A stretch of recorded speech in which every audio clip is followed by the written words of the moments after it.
How best can we as parents help educators understand our Aspie kids? Sometimes, this parent writes, I get frustrated because I'm helping the teachers as much as I'm trying to help my son. Well, you have to, the thing is with me, there was absolute consistent discipline between home and school. And I, so oftentimes, people ask me, what do you think of this school or that school? So much depends upon the particular teacher's particular situation. And a lot of times you are going to have to, explain a lot of things to the teachers. And it's just like today, you go and see the doctor, and then you tell the doctor what Dr. Google had to say, and a lot of doctors don't like that. But I found in my own health problems that Dr. Google's been exceedingly helpful, because I got TMJ, where the joint here locks up and I couldn't chew. Well, there were some exercises, and Dr. Google said, like, bend your tongue back, touch the little dangly thing in the back of the throat. I did that 4 times a day for 3 months. It worked. I got that from Dr. Google. But Dr. Google has a lot of junk in it, too. You've got to, but all the reputable web pages all said that people jump into surgery way too quick for that particular problem. How can companion animals, dogs, cats, horses, etc., help children with autism? Well, teaching responsibility. You see, back again, this gets back, you teach responsibility through specific examples. You have to feed the dog every day. You got to walk him every day.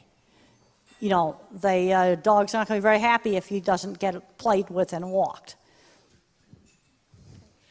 Temple, could you describe how you learned to read and write?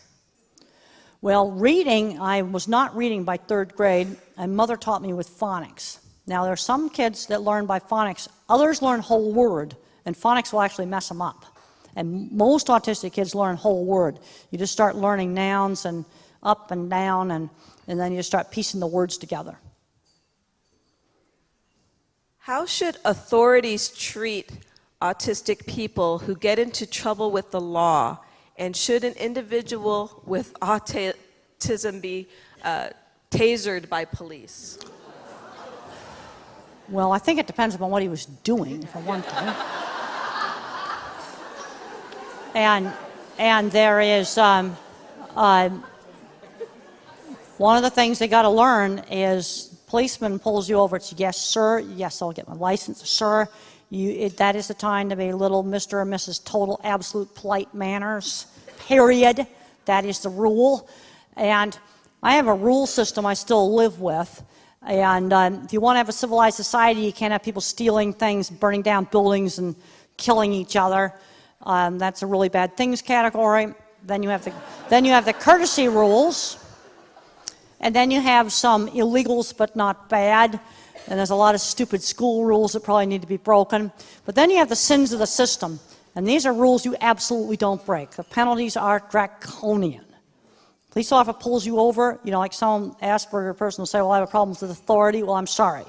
Policeman pulls you over and says, yes, sir. Yes, sir. And if you didn't like something a policeman did, you can make a complaint afterwards, but not during the thing. It is, yes, sir, I will get my license, sir. And there's no sassing back. That's the rule. Because you can get in 10 tons of trouble. And the other thing that's a big problem is anger management. I got kicked out of high school for anger.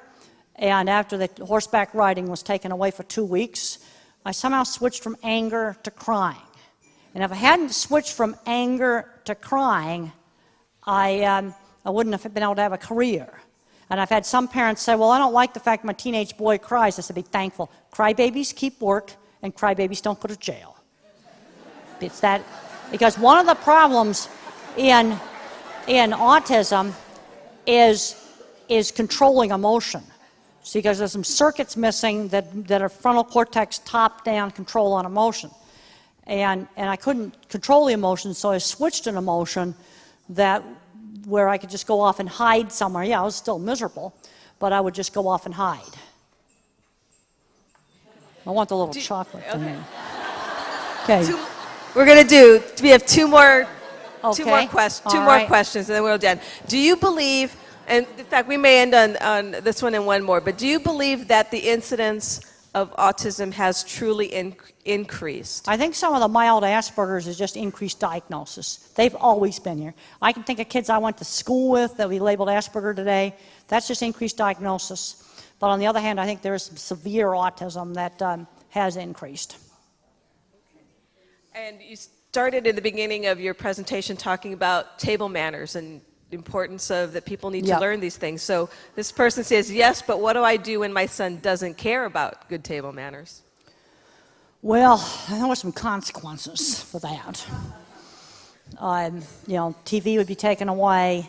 That was the main thing. One day a TV would be taken away, or today it would be one day of your hour of video game playing would be taken away. No, there were consequences for that kind of stuff. And there were a few times the consequences to this. And I only remember that happening twice, but that sort of established the authority. I'll tell you a little story about a lady that I know. Her 13-year-old decided he was not autistic, just being a brat. 13-year-old decided he didn't want to go to school. He wasn't going to take a shower. He wasn't going to get out of bed. And he just told his mother he wouldn't do it. So he was asleep, and she went out and got a bow door. And she whacked him once right there. Yep. He went up and he took the shower and everything was fine. She'd established her dominance. This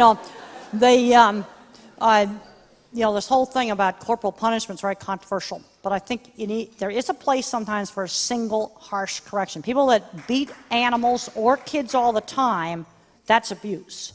But there's sometimes a place for a single harsh correction.